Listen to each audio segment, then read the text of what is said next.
Welcome to the SEC Unfiltered channel. We are reacting to all of tonight's and today's January 18th, 2025 Saturday slate on the hardwood, folks. Again, brought to you by our new title sponsor and our buddies over at FanDuel. Visit FanDuel.com/SECU. Man, that sounds good. To join today and get started with $100 in bonus bets when you win your first $5 or more bet, guys. Title sponsor FanDuel just got announced. We are fired up to be with them. They're fired up to be with us. A ton across the landscape here. College football, college basketball, as we're about to talk about. College baseball coming up here in less than a month, in a couple of weeks. We're glad that FanDuel is going to run us into the spring slate of the college football or the college athletics calendar. So we're fired up to be about them. But guys, again, visit FanDuel.com/SECU to join today. Get started with $300 in bonus bets when you win your first dollar bet. Sorry, a little slower marginal font down there, so I had to read it a little harder. But guys, FanDuel, no better place to go place your bets across the board. But I'm glad to bring it to you. I'm your host, Dave Shumate, coming at you live from the SEC Unfiltered channel. We are reacting to all of Saturday's action across the hardwood, folks. Let's get right into it. Let's get to the first one, the biggest one of the day, and I thought it was a very well-played game. Alabama getting the 102-97 win over Kentucky. Big bounce-back win for Alabama. Very mature win across the board. Very mature win across the board. Just talking superlatives across here. After the way they played against that Ole Miss on Saturday or on Tuesday night at home, one of the more disappointing losses of the night at OTERS. Not going to say worse. Not going to say worse because he lost to Western Kentucky, some bad Rick Stansbury teams like that. But disappointing. But what a week! Disappointing loss to Ole Miss. Big win at Rupp against a top 10 Kentucky team. We got Bama shoots 44% from the field, 38% from beyond the arc. Kentucky shoots 47% from the field, 40% from beyond the arc. Rebounds, Bama 42-38. Big difference here, guys. As you notice, Bama had 21 turnovers against Ole Miss on Tuesday night. Only 10. Kentucky only had 8. It was a pretty well-played game, very similar to how I felt about the Florida game about 2 weeks ago at home against Kentucky. People are going to make bad defense. Yeah, at times, could be. But these are two dynamic offenses. Still missing some guys for Kentucky. Kirk Creesa. For Alabama, Darian Reed. You're missing some guys. Latrell Wrightsell for Bama, too. Very well-played offensive game across the board. It was single digits the whole time. Bama's biggest lead, as you can tell, 9 points. Kentucky's was 6 across the board. Just phenomenal game across the board for Bama. Grant Nelson, 19 in the first half, finished with 25, 7 for 13 from beyond the arc, 2 for 7 from three-point land, 11 boards, clean double-double for him. Bama had 4 starters in double figures. Grant Nelson with 25, Cliff Amore with 12, LeBaron Filan with 15, big 3 late in the game to push Bama's lead to 9 that they needed. 24 points from Mark Sears, very much in how he played a little bit last year. On Tuesday's game against Alabama, it's very unlike Nate Oates and Alabama. They get 21 turnovers. You're not going to beat any decent team doing that, folks. I think Muhammad Diabate, don't look at the box score. They're only 15 minutes played, 8 points, 8 boards. They needed every bit of it. Chris Youngblood played well. Aiden Holloway's minutes. Just Bama only had 9 scholarship players for Kentucky.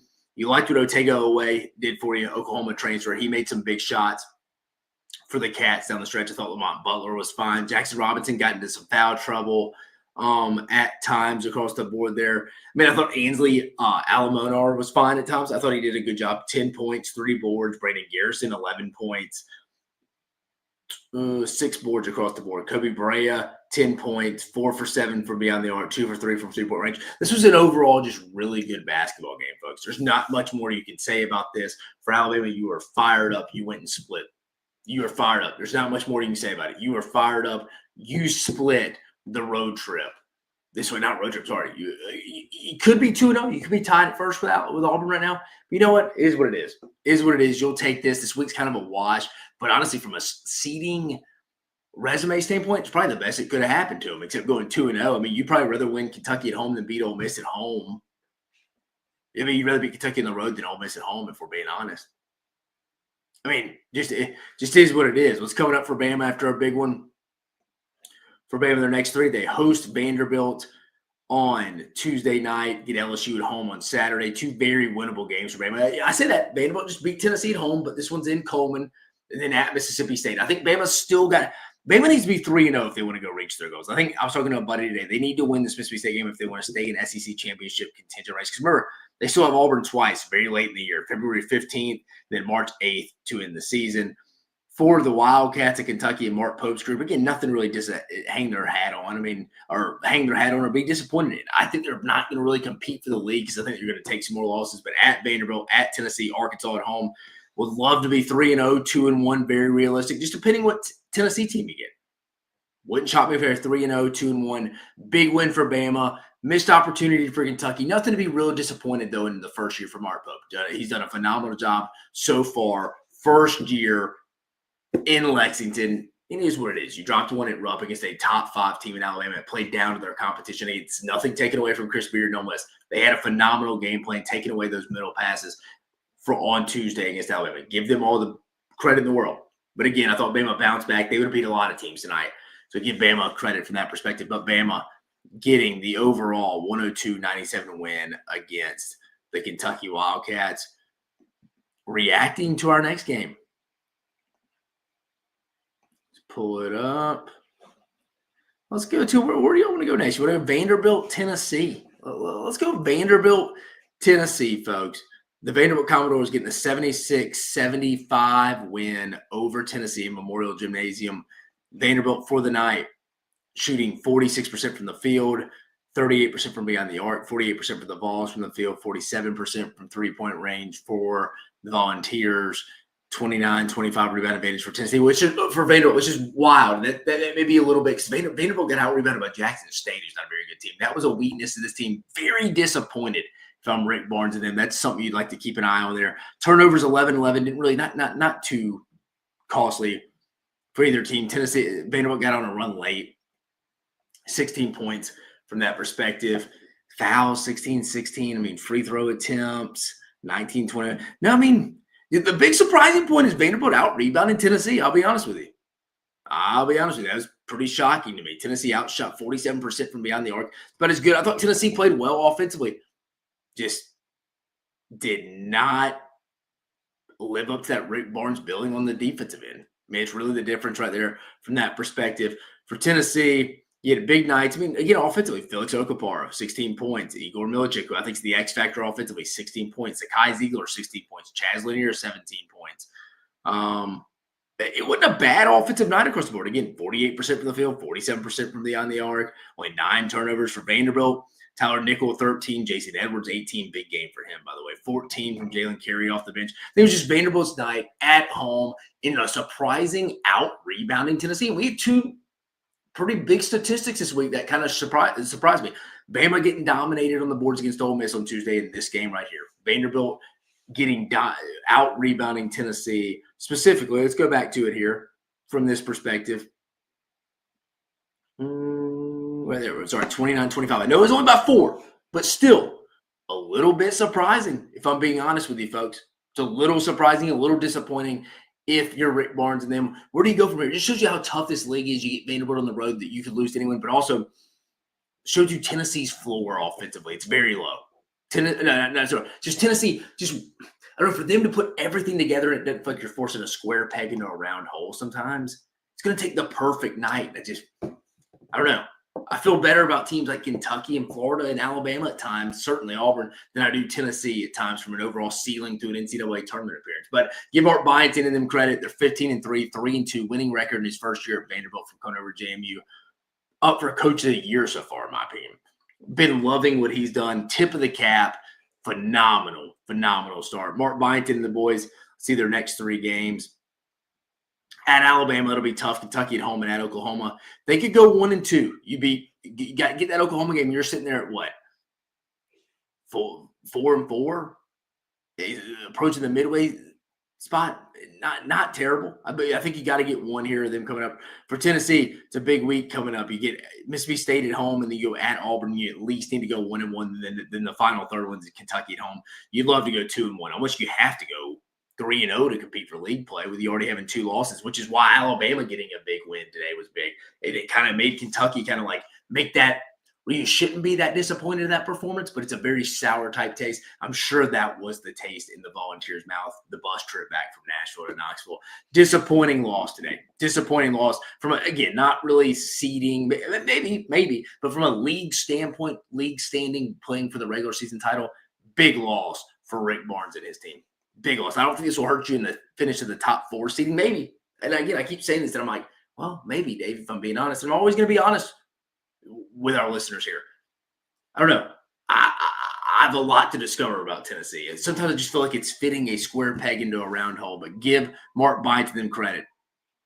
Give Mark Byington credit there across the board. Them getting the 76-75 win over Tennessee at home. Next, we will go. Let's go. Pulling it up again, as we always like to have a visual. Our next pick, let's go Auburn, Georgia. Auburn holding on for a 70-68 win. Auburn holding on for a 70-68 win over the Georgia Bulldogs here. Team stats across the board. You got Auburn shooting 39% from the field, 43% from behind the arc. I mean, a very consistent three-point shooting team with Miles Kelly, Todd Pettiford, guys like that. Chad Baker-Mazar's been shooting well. Georgia, 45% from beyond from the field, 35% from beyond the arc, 60% from the free throw line for Auburn, 45% for Auburn. Guys, terrible for Georgia. That's terrible. Terrible. Did not realize it was that bad. Again, guys, reacting. Again, that's what I love about this segment. We're just reacting. 39 boards to 38. Auburn out rebounded Georgia in that one. Turnovers 11-12. Not a big difference there. Auburn got out early. It looked like it was going to be typical Auburn early in the game, and then Georgia made the big run, cut it to 6 at half, 33-27, and Georgia outscored them 41-27 in the second half and had a chance at the end for the tip in, just missed it. But I think this is a grown man win, though. Georgia at home at Stegman, a place where they defeated Kentucky. Give Auburn credit. Auburn's in the driver's seat by themselves in the SEC. Right now, with Ole Miss dropping it tonight, they're the Han Solo, 17-1, 5-0 in the league play. Big win, big boy win across the board for Bruce Pearl's squad. Again, you had Chad Baker-Mazaro with 13, Miles Kelly with 13, and Todd Pettiford. It always feels like it's either like a combination of Todd Pettiford, Miles Kelly, Denver Jones, and Chad Baker-Mazaro going along with the foundation of Janai Broom, and I think Chaney Johnson being one of the more improved players in the entire league. I think that's where it goes for Georgia. Can't be too disappointed. 16 from Mason Newell, your McDonald's All-American. Blue Kane, 12. Tyron Lawrence, 12. Not much from the bench tonight, though. 15 points in total from the bench. That's not really going to get it done. But you can't be too disappointed. Your team battled back. They got hit in the mouth early if you're Mike White. They get down 17. They fought back, had a chance at the end. Can't be too disappointed. But team leading the standings right now, the Auburn Tigers flexing their muscles, showing why. Auburn's next 3, they will host Tennessee next Saturday. Auburn will have that like midweek bye. So next Tuesday they host. That's the first college game day road trip. So they'll be there. All the college game day guys, Tennessee coming into town. And then at LSU, at Ole Miss. Auburn would love to be 3-0. Get Tennessee at home, which I think Auburn's always going to be tough to beat at Neville. At LSU, they should be able to handle. At Ole Miss could be tough. That's probably the toughest one right there. I'm circling at what's up next for the Georgia Bulldogs. At Arkansas, at Florida, in South Carolina at home. That starts on Wednesday night in Fayetteville. I think Georgia needs to go 2-1. Needs to get that Arkansas game. At Florida is going to be tough next Saturday, and you got to win the Florida game. Or the South Carolina game. Got to hold serve at home. Nothing to real panic about. I love Georgia's fight. I love Auburn's maturity in getting the win here and getting the big win down the stretch from that perspective. Moving on to our next game. Let's go to Mississippi State Ole Miss. I don't want to call it Egg Bowl. I don't like calling it that because that's just for the football game. But I think it's fun. Both these teams are ranked the first top 25 matchup for both teams. Ole Miss coming in 21st, Mississippi State 15th. Ole Miss coming in after that massive road win in Tuscaloosa at Coleman Coliseum on Tuesday night. Going to the box score, 84-81 win for Mississippi State. Overtime win over the Rebs. Mississippi State shot 44% from the field, 33% from behind the arc. 45% for Ole Miss from the field, 37% from behind the arc. Rebounds, 51-29. Mississippi State just dominated the boards. I thought this is something like Alabama would do, but they did. 19-8. That's what I was thinking Alabama would do. Mississippi State did it at home. They did, but Give Mississippi State credit, and that's why they won the basketball game. Turnovers 15, Mississippi State. Ole Miss 10. Ole Miss has been turning people over this week. 21 for Alabama on Tuesday, 15 for State tonight. Points in the paint, Mississippi 40. Mississippi State 40, 24 for Ole Miss. Largest lead for State 14. Ole Miss 2. I mean, State controlled most of this game. State hit the Ole Miss. Jermaine Brakefield hit the three to send it to overtime. Clutch performance by him, but I thought across the board, I mean, Malik Dia, 8 points, wasn't as good as he was in Tuscaloosa, but Sean Badula, consistent 18 points. Matthew Morrell, 15 points for the Ole Miss Rebels. 20 points from Jamin Brakefield. I mentioned he hit the three to send it into overtime. I thought it was a good, mature performance by Ole Miss coming off the big high. Like, honestly, the opposite of Alabama. Like, you bounce back from a tough loss. Ole Miss took it on the road and played well enough to win against Mississippi State and start well. I mean, if you told them going to week they were 1-1 and would have stolen one against Alabama or State on the road, they'd have taken it. So I think Ole Miss is one of the bigger winners of the week in college basketball. For R.J. Melendez, 12 points, 4 for 12 from behind the arc, 2 of 8 from three-point land, 10 points for Cam Matthews, 10 points for Josh Hubbard. They got to get Hubbard going a little bit. I like what they did on the bench, though. Keyshawn Murphy, 18 points. Riley Kugel, 21 points. You love what you're seeing from that perspective right there. Mississippi State getting a big, I'm telling you, a big 84-81 win over Ole Miss. From that perspective, what is coming up next for the Ole Miss Rebels?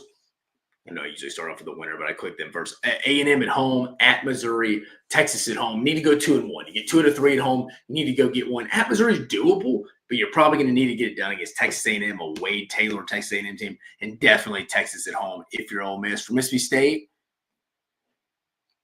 your next 3 are at Tennessee on Tuesday, at South Carolina and Alabama. You'd like to go 2-1. I think that's realistic. 3-0, obviously, but at Tennessee will be tough at Thompson-Boling Arena. At South Carolina, you just beat by 30 about 2 weeks ago to open up conference play. So still get that win at home, and then maybe if you could steal the Alabama win. That Alabama-Mississippi State game is going to be big for multiple reasons on Wednesday, January 29th. I think it's for Bama to stay in the conference title race, Mississippi State to get that big notch on their belt from a home perspective there. But Mississippi State gets the 84-81 overtime win over the Ole Miss Rebels. Moving to the next game for us here, folks. It's not loading now. Let's go to the SEC. Sorry about that, folks. Sorry about that.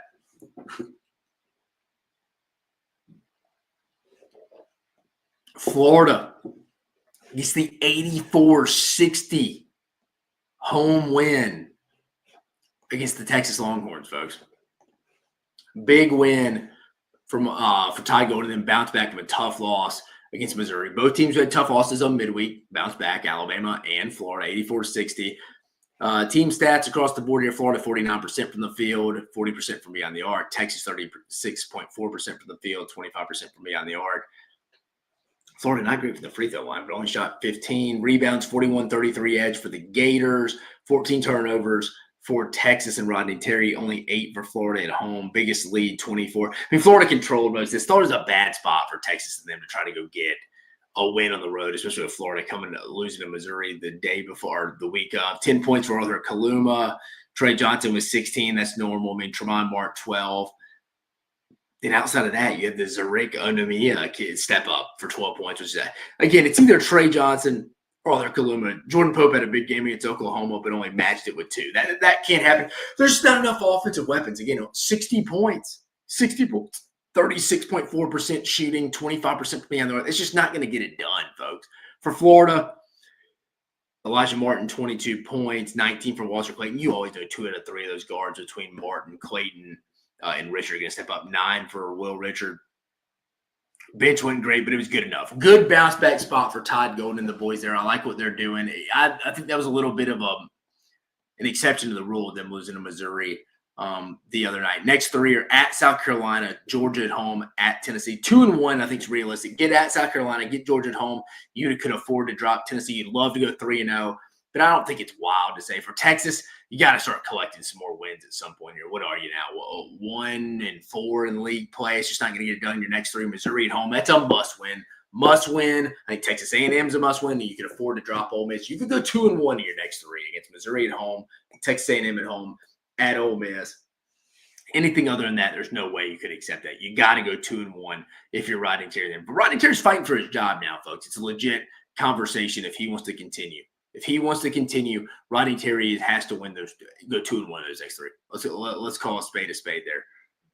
Let's go to the next scores across the board. We had some mixed all over here. Let's go to our next one.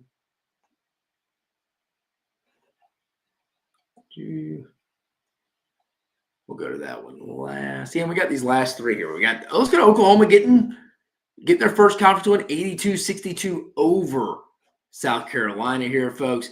Again, this was a game a little bit closer in the second half than the score would indicate, and just Oklahoma went on some massive run here. Again, the score 34-30 at half, 48-32 outscored Oklahoma, or Oklahoma outscored South Carolina in the second half. 56% from the field, 47% from down the arc. Great shooting performance for Oklahoma tonight. 41% for Lamont Paris's group from the field, 37 from beyond the arc. Rebounds 33-27. Turnover 16. Again, it's a consistent theme for South Carolina right now, and it's why they're going to amount a lot of losses in this league. Points in the paint 34-20. Biggest lead, 21. Oklahoma got out there pretty quick, folks.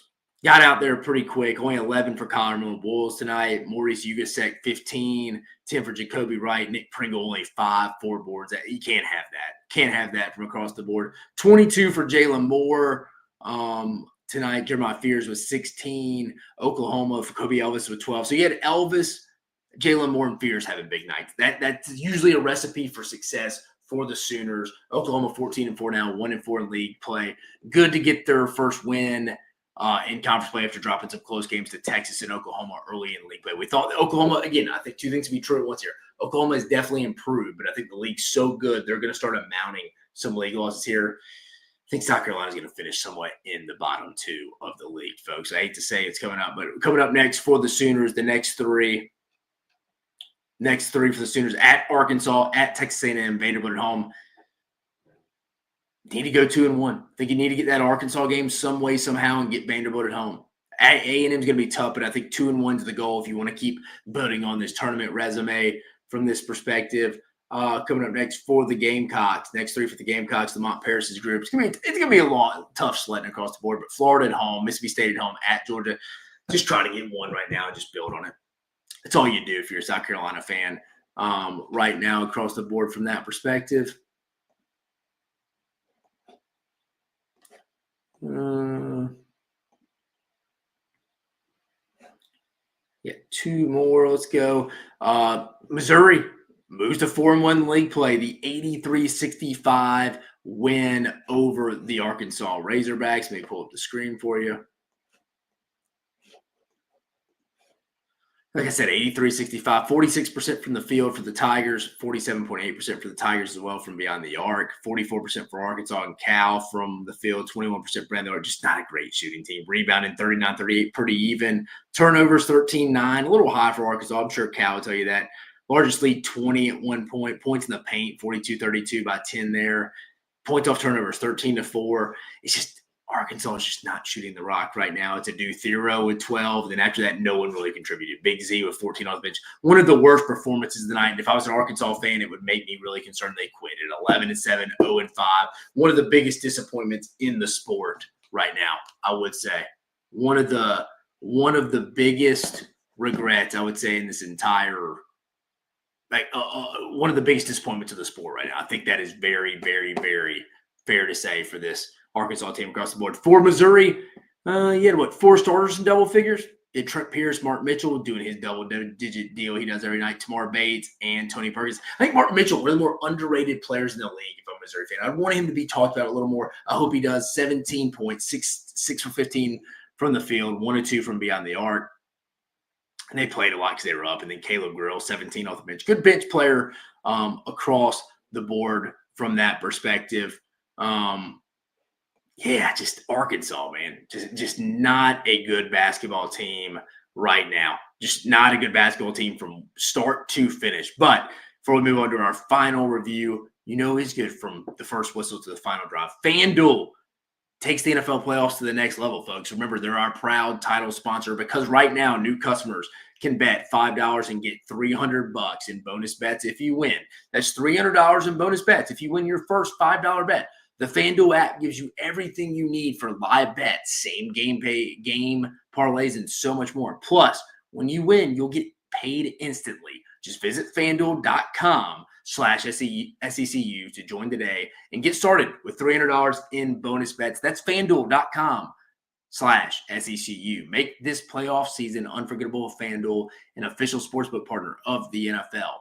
Must be 21 plus and present in select states. For Kansas, in affiliation with the Kansas Star Casino. For 18 plus and present in DC. First online, real money wager only. $5 first deposit required. Bonus issued to non-withdrawable bonus bets, which expire 7 days after receipt. Restrictions apply. See terms at sportsbook.fanduel.com. Gambling problem? Call 1-800-GAMBLER or visit fanduel.com/RG. Call 1-888-789-7777 or visit ccpg.org/chat in Connecticut or visit mdgamblinghelp.org in Maryland. Hope is here. Visit gamblinghelplinema.org or call 800-327-5050 for 24/7 support in Massachusetts or call 1-877-8-HOPE-NY or text HOPE-NY in New York, folks. So just wanted to get that one in there before we move on to our last preview here, and we'll get into it right here. It is the Texas A&M Aggies hold and serve at home, getting the 68-57 low-scoring affair over the LSU Tigers and Matt McMahon in Reed Arena, folks. Let's move it on up. 68-57, as I mentioned, A&M moves to 14-4, 3-2 in league play. LSU drops 12-6, 12-6, 1-4 in league play. A&M shot 42.6% from the field, 31% from beyond the arc. LSU 36% from the field, 24.1% from beyond the arc. I mean, anything outstanding? 38-33, nothing too big. Turnovers 18-9. Again, death, taxes, and LSU turning the basketball over, folks. That'll just get you beat every night. 16 points. For a 16-point lead was the biggest for the night for the Aggies. Big bounce-back win for Buzz Williams and the boys again. Wade Taylor started 12 points back from injury, 3 for 13 from beyond the arc, 1 for 5 from beyond the arc. They needed him to get rested. It was either a knee, groin, depending who you talk to, lower body extremity injury. 10 points, Henry Coleman, 2 boards, 7 points for Solomon Washington, 7 boards. Zurich Phelps, 13 points, 6 boards. And then off the bench, I mean, usually Pharrell Payne was a little bit better than that. 4 points, 2 boards, across the board. But the must win, you got to hold serve, especially against teams like LSU. So big win for Buzz Williams, the boys. They're probably not one of their better games, only 68 points. It's not going to cut it against other good teams, but it is what it is. When you have Wade Phillips, when you have Zurich Phelps, it's going to kind of be their show. Let's go get second chance points here across the board. And what was the final on the rebounding? Let's see. 38-33. Yeah, I mean, that was just kind of the difference there. Ugly kind of nightcap game. But again, you'll take it. A&M sitting there at 3-2. Let's go look at, before we get you out of here, again, guys, I appreciate you joining us. Again, title sponsor. This reaction is brought to you by our buddies over at FanDuel. Do not forget about them. Go join them if you want to put any of your better wagers on from the NFL, playoffs, from college basketball coming up, all of it, guys. Just a bunch of phenomenal ways to gamble on sports if you're in it. But moving to the SEC standings, let me pull up.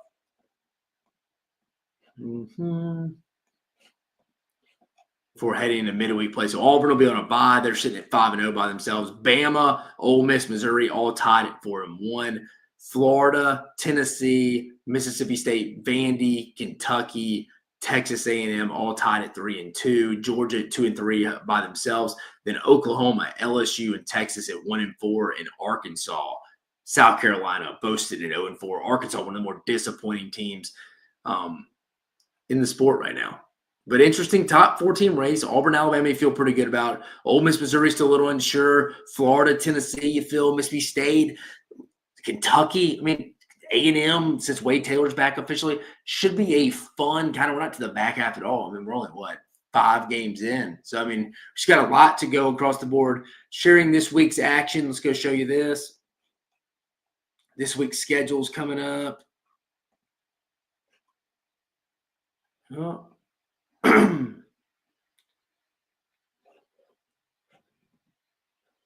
Going to Tuesday's action.